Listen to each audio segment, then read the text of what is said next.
Nama saya Koirul, kerja sebagai cleaning service di salah satu gedung perkantoran di pusat kota. Gedungnya nggak terlalu tinggi, cuma 8 lantai. Tapi yang bikin beda, gedung itu udah berdiri sejak tahun 80-an. Dari luar sih masih kelihatan bagus, tapi kalau udah masuk ke dalam, auranya itu bro, aneh banget. Kayak adem, tapi bukan dingin AC. Lebih kayak dingin yang menusuk, bikin bulu kuduk berdiri tanpa sebab. Saya biasa masuk shift malam. Jam kerja mulai jam 9 malam sampai jam 5 pagi. Biasanya cuma 2 orang yang jaga. Saya di lantai 1 sampai 4. Dan satu teman saya, Andi, di lantai 5 sampai ke 8. Tapi malam itu Andi izin pulang lebih awal. Katanya istrinya sakit. Jadi otomatis saya harus bersihin semua lantai sendirian. Awalnya sih biasa aja. Saya mulai dari bawah. Sapu, pel, buang sampah, isi ulang tisu toilet, semua masih lancar. Pas jam menunjukkan pukul 12 lewat 17 menit, saya baru nyampe di lantai ke-7. Lantai itu udah lama kosong. Dulu katanya bekas kantor akuntan, tapi pindah karena alasan pribadi.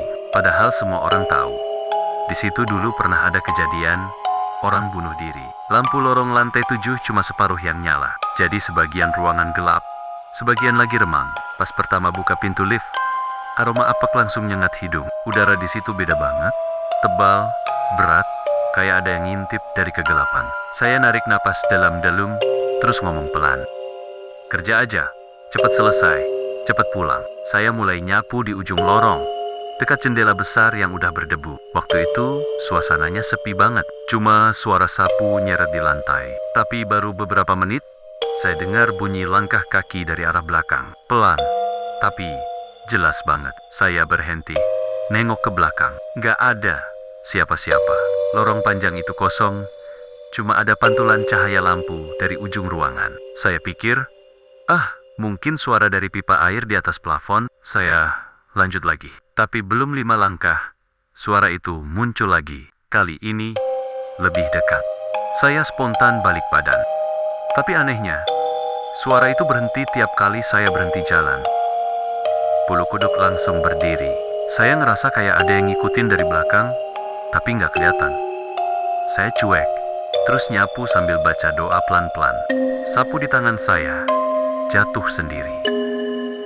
Padahal nggak saya lepas, kayak ditarik dari bawah.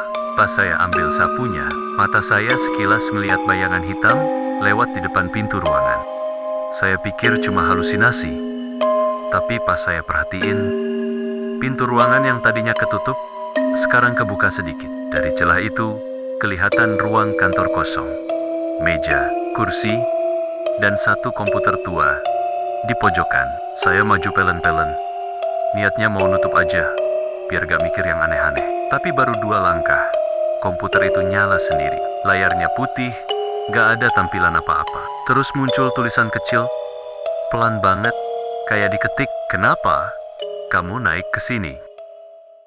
Saya langsung mundur. Jantung rasanya mau copot. Saya baca lagi tulisan itu, dan tiba-tiba muncul kalimat baru di bawahnya. Aku belum turun. Semua bulu kuduk saya berdiri. Saya lari keluar ruangan. Tapi pas sampai lorong, lift di ujung sana kebuka sendiri. Padahal saya yakin gak ada siapapun di gedung selain saya. Dari dalam lift, keluar angin dingin banget. Dan samar-samar saya dengar suara perempuan menangis. Tangisannya kecil, tapi nyayat. Saya mundur pelan, gak berani ngedeket. Suara tangis itu makin lama makin jelas. Dan tiba-tiba, lampu lorong mati semua. Saya cuma bisa lihat sedikit cahaya dari jendela. Tapi itu pun gak cukup. Tiba-tiba, ting, suara lift berbunyi lagi. Pintu terbuka, dan dari dalamnya keluar siluet perempuan dengan rambut panjang nutupin wajah. Jalan pelan ke arah saya. Langkahnya nggak bunyi, tapi bayangannya jelas banget di lantai. Saya nggak bisa gerak. Mulut rasanya kaku. Pengen teriak tapi nggak keluar suara. Sampai akhirnya dia berhenti beberapa meter di depan saya. Perlahan dia angkat kepalanya. Wajahnya pucat, matanya kosong. Tapi yang bikin saya hampir pingsan, hernia balong. seperti bekas digorok. Darah menetes dari situ, tapi nggak jatuh ke lantai. Cuma hilang di udara. Dia buka mulut pelan, suaranya serak dan dalam. Kamu? Kerja di sini? Sendirian? Saya langsung mundur sambil istighfar. Dia tersenyum samar, tapi matanya kosong. Dulu aku juga kerja di sini, tapi nggak sempat pulang. Tiba-tiba semua lampu nyala lagi, dan dia hilang. Yang tersisa cuma lantai basah, kayak habis kena tumpahan air. Padahal saya nggak lagi ngepel. Saya langsung turun lewat tangga darurat. Nggak peduli lagi sama sapu, pel, atau alat lain. Dan anehnya, pas sampai di lantai 1, satpam jaga nanya dengan wajah bingung. Mas, kok turun dari atas? Liftnya dari tadi mati loh. Belum nyala lagi. Saya cuma bisa diem. Cuma saya tahu satu hal. Pasti malam itu yang menangis di lantai 7 bukan manusia. Udara malam itu makin dingin. Pendingin ruangan di lantai 7 sudah mati. Tapi hawa di sana justru semakin menusuk. Aku berdiri di tengah lorong, menatap ujung gelap di mana suara itu tadi terdengar. Alat pel bersandar di dinding. Tanganku gemetar, tapi entah kenapa, aku malah jalan pelan ke arah sana. Mungkin karena rasa penasaran lebih besar dari takut. Lampu di atasku berkelap-kelip. Suaranya berdetik. Makin lama makin cepat, seperti ada sesuatu yang mengacaukan arus listrik. Aku berhenti di depan ruangan rapat yang sudah lama tak dipakai. Di pintu kayu itu tertulis, Meeting Room 7A, under maintenance. Tapi anehnya, cahaya samar keluar dari celah pintu. Aku menelan ludah. Halo, ada orang di dalam? Tanyaku pelan. Tak ada jawaban. Hanya suara gesekan kursi dari dalam ruangan. Aku dorong pelan pintunya. Bunyi berdecit menggema, dan udara dingin langsung menyergap wajahku. Ruangan itu berantakan. Kursi terbalik, papan tulis penuh coretan, dan di tengah ruangan ada genangan air. Padahal lantainya marmer kering. Di genangan itu, kulihat pantulan wajahku. Tapi anehnya, di belakang pantulan itu ada sosok perempuan. Rambutnya panjang menutupi wajah.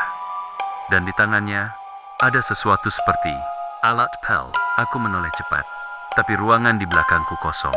Ketika kulihat lagi ke genangan itu, sosok itu sudah mengangkat wajahnya. Matanya merah menyala. Bibirnya sobek sampai ke pipi. Suaranya berat dan serak. Kamu yang bersihin sini? Ya, aku terjatuh ke belakang. Tanganku mencari pegangan, tapi malah menyentuh dingin seperti es. Kulihat di dinding ada noda darah samar yang seperti diseret dari arah pintu keluar menuju pojokan. Saat kuikuti jejak itu, pintu mendadak pam, tertutup sendiri. Yang terdengar hanya langkah kaki. Cepat, berat, mendekat. Aku menyalakan senter dari HP, dan di sinar kecil itu, kulihat perempuan tadi sudah berdiri tepat di depanku. Jaraknya cuma 1 langkah. Tubuhnya menggigil, dan dari wajahnya menetes air hitam pekat. Ia berbisik, pelan, tapi jelas. Dulu aku juga bersihin tempat ini, sampai mereka buang aku dari sini. Aku mundur, tapi kakinya tersangkut kabel. Aku jatuh, dan ponselku terlempar. Sinar dari HP menyorot ke langit-langit, dan di sana terlihat bekas tangan berdarah menempel. Seolah seseorang pernah mencoba memanjat keluar dari ruangan itu. Perempuan itu perlahan mendekat lagi. Sekarang giliranmu, gantiin aku di sini. Aku menutup mata, teriak sekuat tenaga, Astagfirullahaladzim.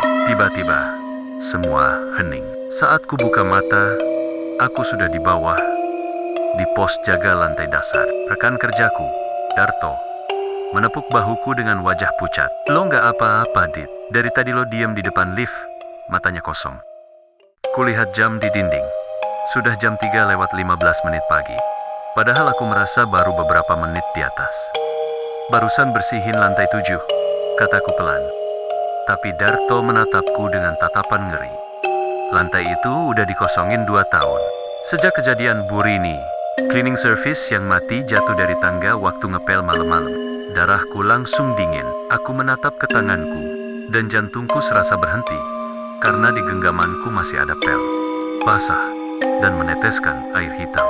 Begitulah kisah malam itu, yang sampai sekarang masih membekas di pikiranku. Sejak kejadian itu, aku gak pernah mau lagi bersihin lantai 7 sendirian. Kadang, saat jam 2 pagi, masih suka kedengeran suara ember jatuh dari atas. Padahal, gak ada siapa-siapa di sana. Kalau kamu dengar suara itu juga, jangan nekat naik ke atas. Terima kasih udah nonton cerita ini sampai habis. Kalau kamu suka cerita kayak gini, jangan lupa subscribe, nyalain loncengnya, dan komen dari daerah mana kamu nonton malam ini. Sampai jumpa di kisah horor berikutnya. Selamat malam, dan hati-hati kalau lagi sendirian.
Udara malam itu makin dingin. Pendingin